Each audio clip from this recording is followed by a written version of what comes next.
Hi, it's Grandma Jane again, and my hardworking daughter, Elizabeth. And we have our star of the show, Leon. So can you say hi, Leon? Leon, can you say hi? Leon, say hi. Leon, wave. Wave to the camera. Good job. Good waving. Can you tell Grandma you love her? Tell Grandma you love her. Leon, tell me you love me.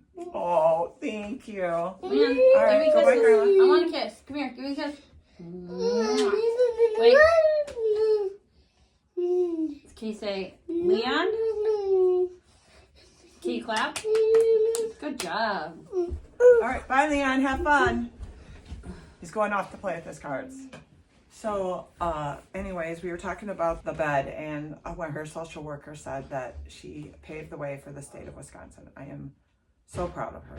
I can't believe it. But they actually even put her case, state of Wisconsin directions on how to go about applying for a safety bed. So, why don't you tell them about a little bit about the safety bed and how you found out and what I all did? Well, what you all did, but first tell them a little bit about the safety beds and why you thought you needed it for Leon. All right. So Leon was in birth to 3, and we had him in his crib still. And when we just moved to our house, and then when had a bouncy castle that we got from our sister-in-law, and he jumped out of his crib and jumped into the bouncy castle. So then we had to find him a bed, and we found him a bed, and it wasn't like a safety bed or anything. It was just a regular bed. Mm-hmm. And what he would do in the middle of the night was he would take the straps off, because we had to figure out. So our social worker with the birth of 3, she kind of helped us like navigate through it, trying to get, because we were transitioning him from the crib to the bed.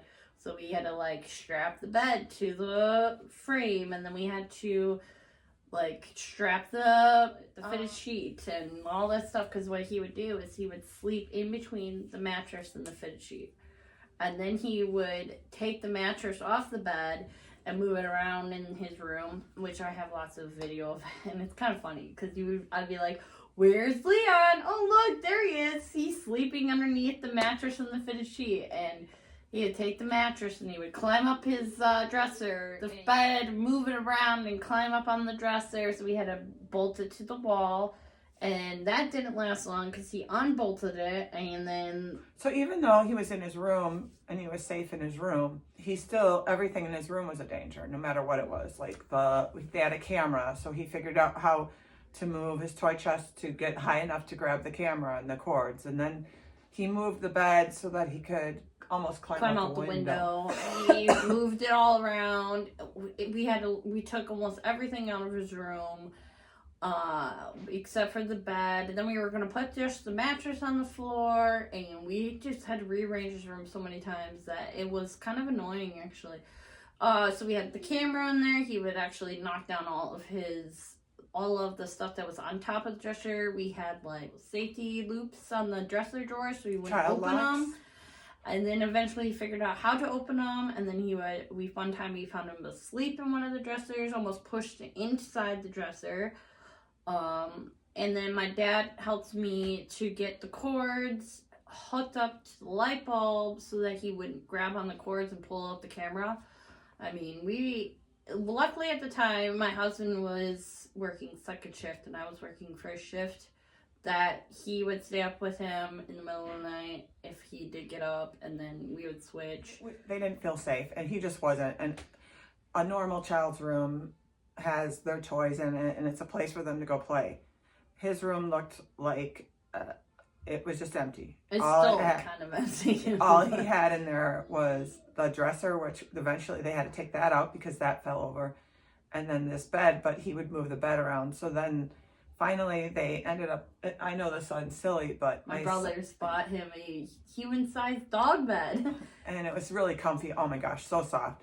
And he loved that. So then that was in his room, and it was safe for him to sleep on there. Had the soft blanket. And but what he would do, though, he figured out how to unzip it. And then he didn't figure... Okay, this human-sized dog, that is pretty big. And he can move it around. And that was crazy because that's heavy. And I can barely move it. And I'm surprised this kid can move it. But he would unzip it, take it apart, everything would come out, and I'm like, oh my gosh. So during all of this, she found the cubby bed, and that is the coolest bed I've ever seen.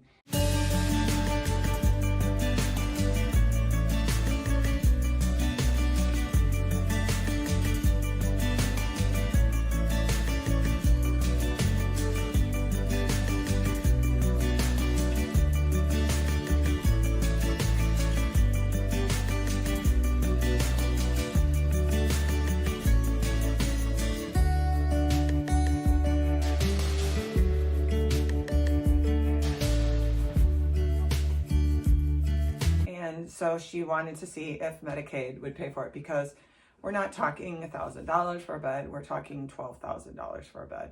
If not so, more. Yeah. And the cubby bed, if you got the technology hoop, was even more. Raising children in this world with a normal salary without having an autistic child or child with extra needs, but with everything that he needs, there's just no way. So, because you're on the Katie Beckett program, is that what it is? Katie Beckett program is That's from the state of Wisconsin. Yeah. She went to see if they would help pay for the cubby bed.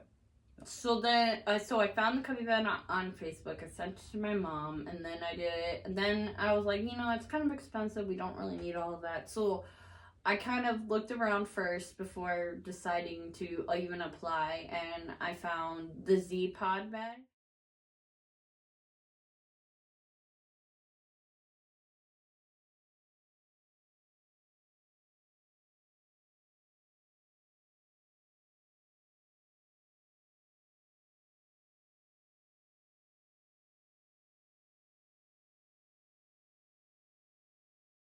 But it kind of scared me because, like a spaceship, it was one of.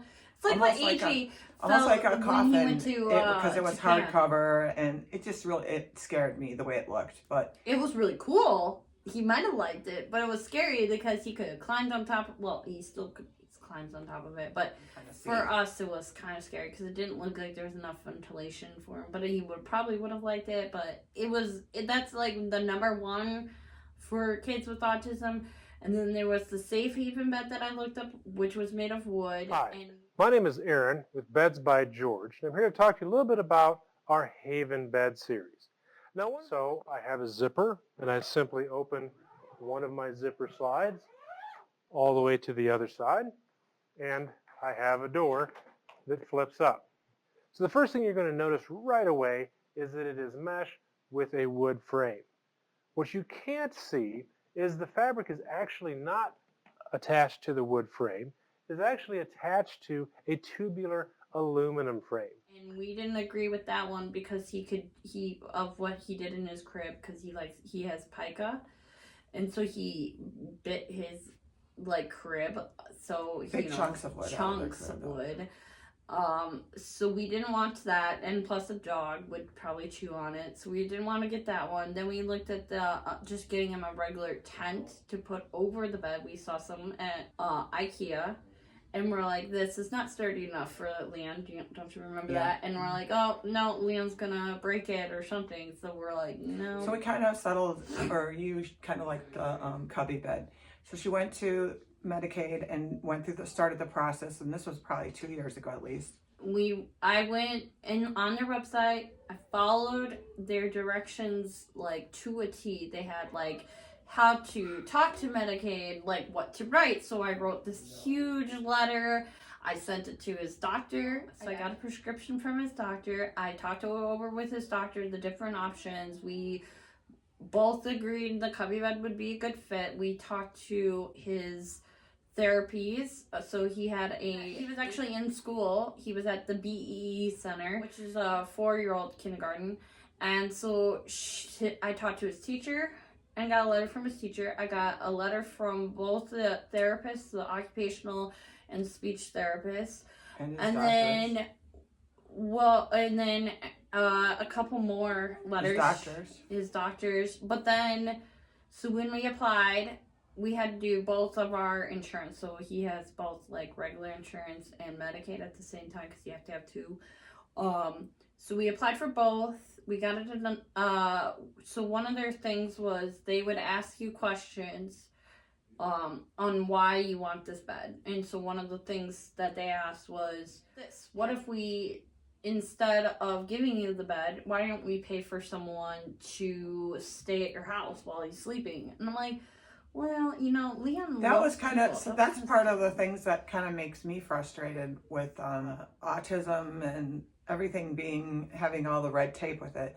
They would rather pay someone to come to her house 5 nights a week and watch him sleep and stay with him in there than to just get him a bed, which would have cost way more. We did like the in a math year. and it was like way more. Right. Plus, how do you sleep when a stranger's in your house? And it's not that they couldn't watch Leon. That's not the problem. Leon wasn't sleeping. How do you function at school Right. when you don't get any Sometimes sleep? the school actually sent him home because he was too hard to handle and said, no, next time don't send him to school.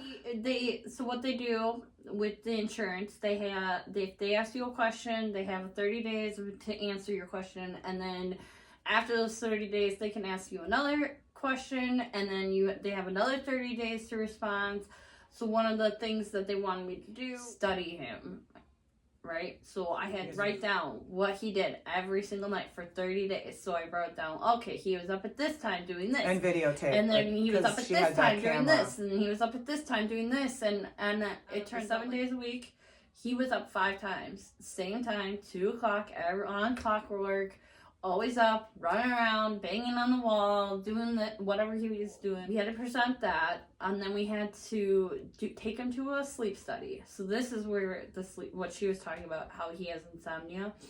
So we took him to the sleep study, and she did questionnaires, and we talked to her, and we were telling her we were trying to get the cubby bed, what he did. We presented everything to her, and she's like, okay, he has insomnia because how our routine, he would fall asleep in our bed, and that because I read to him in my bed and then I bring him into his bed. So she said to try to read to him in his bed, and he wouldn't do it. So, but even when he did do that and fall asleep in his own bed, because you did start to do that with him, he still woke up in the middle of the night. So then they wanted me to give him medication. One of them was clozapam or something like that, and I was like, I'm not drugging my 3-year-old son. And that was really a kind of a push off for me, because that was kind of like, why do you want me to give him medicine? He didn't have hard time sleeping, like falling asleep. He had a hard time staying asleep because we had to stop to giving him naps so he could actually fall asleep at night. But the thing is that he was so little. But you did try the melatonin. That's but then we did research on melatonin, and well, so you have a certain amount of melatonin in your system, and you don't want to be addicted to it because you can get addicted to it. Right. Which, people think, oh, melatonin, it's natural. You can take as much as you want. Well, it does that. If you take too much of it, it will ruin your own natural sleep progression. So you don't want to take too much of melatonin. Trying everything that they could. And the biggest thing was that he needed to be able to stay in his bed. So I was like, all right, let's try the melatonin. So I bought melatonin gummies, right? I tried to give it to him. He was refusing to take it. So then I tried to hide it in the gummies. I had a little More gummies, different types. And he ate every single one except for the melatonin gummies. So then what did I do? I took it apart, stuck it to the other gummies so he would eat it. He picked it off, the little pieces that I stuck to the gummy, and fed them to the dog. And I was like, oh, he did not want to take this melatonin. He was refusing. He's so cute and funny, and I just wish that we could. You can see his brain working, and you know what he's thinking, but you can't hear it. That was hilarious. So it's just so funny. It's yeah.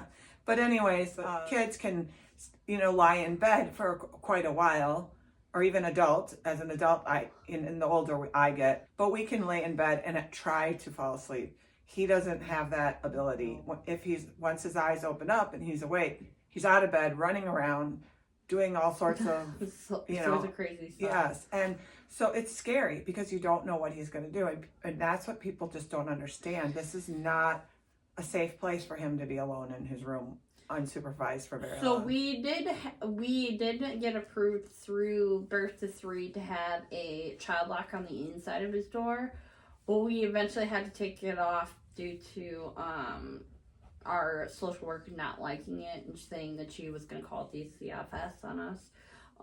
But the thing about that is that if once we took it off, Liam one time, he ran into the kitchen while we were sleeping, opened up the refrigerator, got into all of our eggs, got into like everything, almost got into the chemicals. He got into my makeup and like brushed my makeup, like took it all apart, put it all over the walls, like it was a mess. You would think that you would hear him, but he's quiet. He's quiet. And the dog and him had a fun time. Like he lulls you into this false sense of security. If you're holding his hand or whatever, he'll be fine. But if you take your hand off for a second, and then he looks at you, and then and you're like, oh my gosh, don't do it, don't do it. I know what you're thinking. Don't do it. And then he's gone, and he's quiet. So it's very scary. I oh my gosh, I just can't tell you how scary it is, and people just don't understand unless you're going through it. So then when we got the cubby people, so we had to call different types of vendors. So one of the vendors was New Motion, and that's who we called. They came to our house. They made sure like it would fit. They talked us over about the cubby bed. We were really getting excited at this point, thinking, okay, we're getting approved, right? And then they still have like a couple more days before they denied it, and then we got the denial letter. And so when we were talking with New Motion too at the time, they also said you should appeal. Like you should appeal. We see all the letters. Like you need to appeal this. So New Motion is the bed company, correct? It's just a vendor that gets the bed from the cubby bed. Okay. So they're just the so people understand. Yeah. Okay. And so we went back through all the stuff to see how to do an appeal, and I found ABC of Health, and I called them. We told them, explained our situation, and gave them everything we had. That's when we started the appeal process. Her name was now, what is ABC Health? ABC of Health is an advocate for kids with special needs, and they help you process through the appeal, and they can help you get the appeal or the denial turned over. So basically they They're have lawyers. So, yes. so basically it's a company that helps only parents with this is in Wisconsin. So if you're listening to us in another state, you would have to do some research to find out a similar company in your state. So they help you with all the lawyers, and all the hearing, everything. all the hearings she was and amazing. everything. So their team was really great. So any questions I had, I always talked to her. She called the doctor. She called all the therapists. She called New Motion. She called Cubby Bed. She talked to the DDIS. DDIS is the like Medicaid insurance person, like the head person. So she talked to them.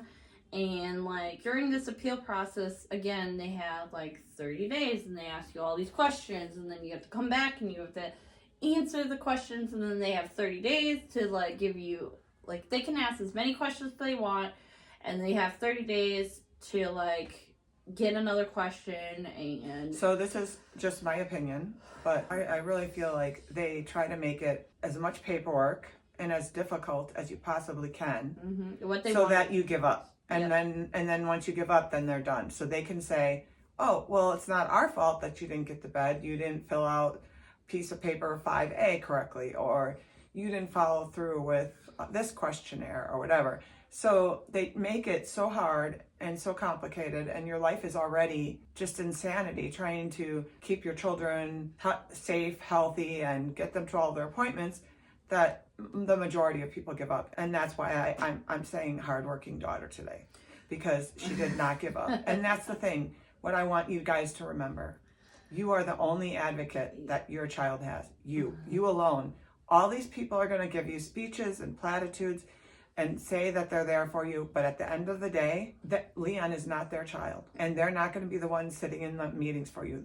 They don't have his best interests. You and your family are the only ones that have the best interest of your child. So don't give up. If you need someone to talk to, that's why we're online, and that's why we're putting ourselves out here, because You're not alone in this, but you I didn't are feel the alone only one most who of can the time. advocate for your child.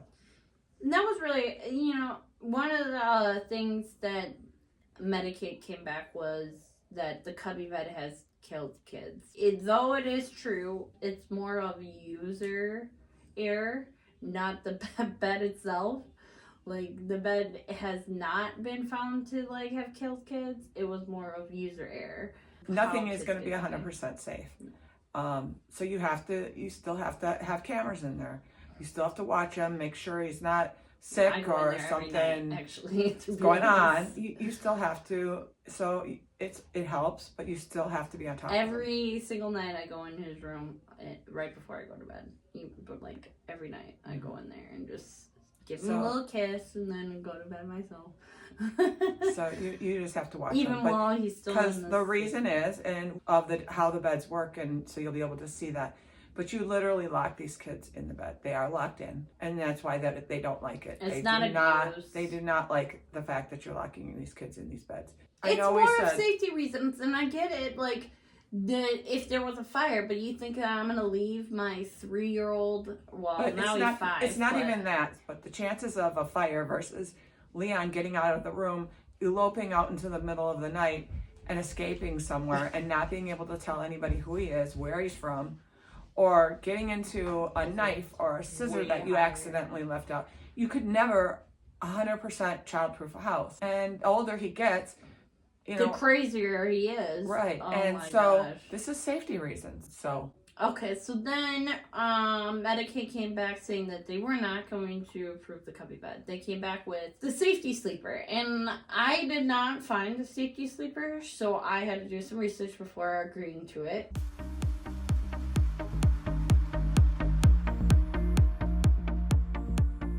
We are the maker of the Safety Sleeper. That's the bed that we designed for our son Abram to keep him safe at night. This video is going to show you step by step how to assemble your Safety Sleeper. If at any point you get stuck and you need to call us, please feel free to do that. The number is 724-96-SLEEP. When you open the case, you will find the fabric enclosure, metal pieces for the frame, the air mattress, and any accessories you may have purchased. The fabric is breathable, washable, and fire retardant. The frame is made out of aluminum, which makes it lightweight and yet durable. This is what the bed frame will look like when completed. This is what your bed will look like when it's completed. For convenience, the Safety Sleeper can be set directly on the floor for ease of entry, or on a traditional bed frame. So I finally looked it up, and I was like, oh, this is a really cool bed. If they're not going to approve the cubby bed, it was the same, in my impression, it was the same size, because it was supposed to be full size, and it could travel with you, and I was like, this is really cool, I mean, granted, the cubby bed was a lot more stable, I guess. There was a lot more useful things with the cubby bed than the Safety Sleeper.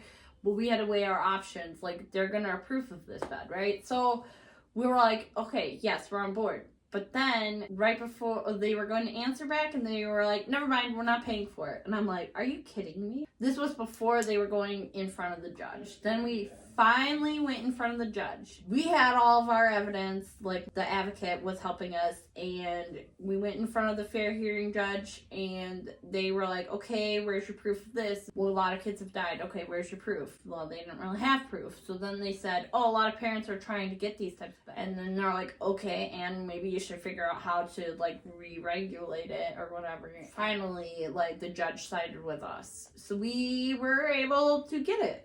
And that was back in March. So finally, in September, so almost 2 years later, they got the bed, and I was luckily, it was fun. I got to be there when they brought the bed in. How cool is this bed? It is amazing. It comes in a suitcase. It's like you're going to go on a trip, a regular airline size suitcase, and it packs all in there, and it has 2 mattresses. One that stays home. It's more of a firm mattress that the safety bed attaches to. And then it has a blow-up mattress that goes in the suitcase as well. And so when he comes to Grandma's house, he could just take his little suitcase, bring his bed, and now I don't have to worry what he's doing in the middle of the night at Right, night. to go to the media. Yeah, so finally the lawyer actually called my daughter up and said, I think you at least need to threaten going to the media because they're going to fight you on this again. So the lawyer told them that if you don't get the bed, then she's going to go to the media. So we had contacted, and we were starting to do the research on who to contact and what to say in that, and just the threat of us going to the media. So Are you kidding me? just to end this story and to wrap it up a little bit, because we don't want to make our videos too long. But she did get the bed, and you know, she didn't get exactly what she wanted, but she didn't give up, and that's the point of this story: is don't give up. You're the advocate for your child. There's nothing in there but a few toys that he could play with. So his cards, which he let me really read enjoyed. this real quick before. This is a forward health update. So the coverage of pediatric hospital beds effectively immediate. Forward Health requires prior authorization from pediatric hospital beds, cribs, and their accessories under the process of durable medical equipment. These items can support under the age of 21 with specific medical needs. Lawyers or the ABC of Health actually had to sue Medicaid for compensation because of the trial. And you were really blessed with a great lawyer. She so was amazing. nice. Melissa Hammerman, I really am thankful shout out, for her. shout out to her. Shout out to Elizabeth, social worker. And I think we're going to try and have both of them on one of our podcasts, because not only They to can help you, explain more. they can explain more, but not only to help you, but to give them some credit, because you are alone, like I said, and you are the advocate. You have to find people like them, and when you do, they're godsends. I truly believe that. These are hard jobs that people like this have, and you have to have patience and kindness, and so we're truly blessed with that. Yeah. Well, till next time.